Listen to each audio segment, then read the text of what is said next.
पहिलं रामाचं चरित्र आहे, कृष्णाचं चरित्र आहे आणि माझ्या शिवबाचं चरित्र आहे।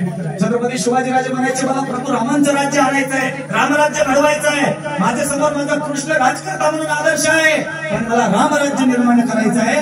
हे रामराज्य या स्वराज्याच्या राजधानीमध्ये उभं राहिलं तारीख होती 6 जून 1674। काय करून ठेवलं असेल?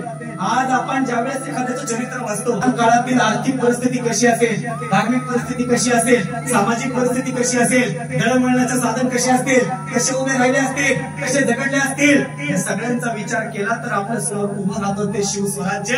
माझ्या छत्रपतींनी नेमकं काय करून ठेवलं असेल विचार करा।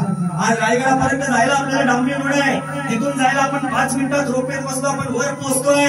रोपेने वर गेल्यानंतर छत्रपती शिवरायांचा पराक्रम आणि ताकद आपल्याला काय करणार आहे। ज्या वेळेस तिथे डांबरी नव्हती, रस्ता नव्हता, पायवाट होती, त्या पायवाटावरून आपले घोडे कसे धावत असतील, कसे उभे राहिले असतील। एक मेसेज पाठवायला सध्या नुसतं बटन दाबलं तर एका मिनिटात जगाच्या कुठल्याही कोपऱ्यामध्ये व्हॉट्सअपद्वारे आपण मेसेज पाठवू शकतो। हा आताचा काळ आहे, त्या काळामध्ये एक मेसेज द्यायचा झाला तर कमीत कमी 3-2 महिन्याचा कालावधी लागत होता।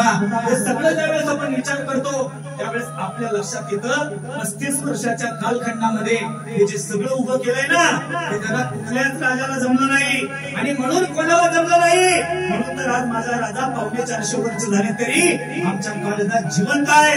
इतिहासाच्या पानावरती स्वर्ण अक्षरामध्ये शिवाजी 3 अक्षराचे कोरून ठेवलेत, नियतीने कोरून ठेवले।